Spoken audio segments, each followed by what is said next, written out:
Discovery of cathode ray by J Thomson. 1879 में William cork ने सबसे पहले इस ट्यूब पर स्टडी करी, इसलिए इसे कॉर्क ट्यूब भी कहा जाता है। उन्होंने वेरी लो प्रेशर और हाई वोल्टेज पर जो गैसेस इलेक्ट्रिसिटी को कंडक्ट करती है उन गैसेस पर इन्होंने इसमें एक्सपेरिमेंट करा। फिर थॉमसन ने इसको नाम दिया डिस्चार्ज ट्यूब। जब थॉमसन ने जो ट्यूब के अंदर गैस भरी हुई थी उसके अंदर से इलेक्ट्रिसिटी फ्लो कराई तो उसमें ग्लो पैदा हुआ।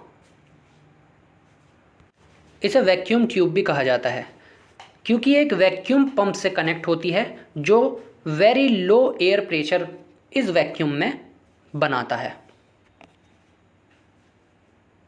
आ जाते हैं एक्सपेरिमेंट पर। ये तो कुछ बेसिक जानकारियां थी इसके बारे में। सबसे पहले थॉमसन ने एक मेटेलिक प्लेट ली और उसको नेगेटिव टर्मिनल से बैटरी के नेगेटिव टर्मिनल से कनेक्ट कर दिया। फिर उन्होंने एक मेटेलिक प्लेट दोबारा ली और उसको पॉजिटिव टर्मिनल से बैटरी के कनेक्ट कर दिया। फिर उन्होंने एक हाई वोल्टेज बैटरी ली लगभग 10,000 वोल्टेज की और दोनों टर्मिनल्स को उसके वायर से कनेक्ट कर दिया। जब उन्होंने स्विच ऑन करा तो उसमें ग्लो पैदा हुआ, तो उन्हें मालूम नहीं हुआ कि वो क्या है क्योंकि जो उसके अंदर ग्लो पैदा हुआ वो इनविजिबल था, क्योंकि इलेक्ट्रॉन्स दिखते नहीं हैं। क्या होते हैं? इनविजिबल होते हैं, जैसे मैंने आपको लेक्चर में बताया था। फिर थॉमसन ने एनोड प्लेट में छोटे छोटे होल्स कर दिए और उसके पीछे जिंक सल्फेट की कोटिंग कर दी, जिसे फ्लोरोसेंस भी कहते हैं। फ्लोरोसेंस की लेयर या फ्लोरोसेंस की कोटिंग भी कहते हैं। स्विच ऑन करने पर फ्लोरोसेंस ग्लो करने लगा, यानी कि जिंक सल्फेट की कोटिंग पर स्पार्क जनरेट होने लगे और वो ग्लो करने लगी। फाइनल कंक्लूजन निकल के यह आया, देयर एग्जिस्ट एन इनविजिबल रे which is creating glow in the tube, यानी कि वहाँ पर एक इनविजिबल रे है जो कि एक ग्लो पैदा कर रही है ट्यूब के अंदर। Finally this ray is name as electron carrier ray, यानी कि इन्हें एक नाम दिया गया जिन्हें इलेक्ट्रॉन कैरियर रेज के नाम से भी जाना जाता है, यानी कि कैथोड रे।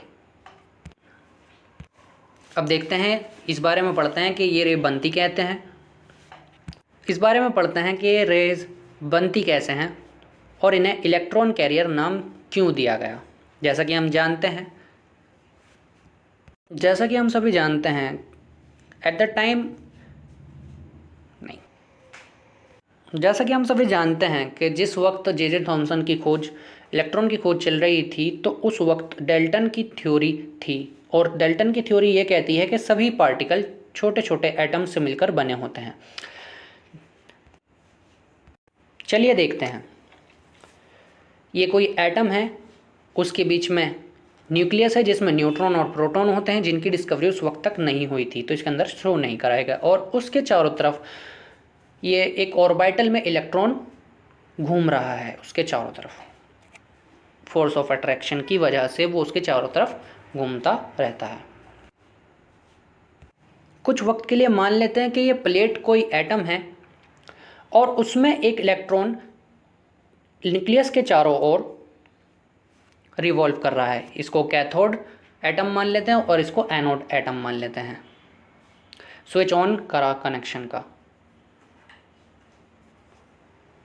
तो जो एनोड एटम है उसमें जो इलेक्ट्रॉन था वो पॉजिटिव की तरफ अट्रैक्ट हो रहा है, और जो नेगेटिव टर्मिनल है बैटरी का उसमें जो इलेक्ट्रॉन है वो जाकर रिपेल करेंगे कैथोड एटम के इलेक्ट्रॉन को।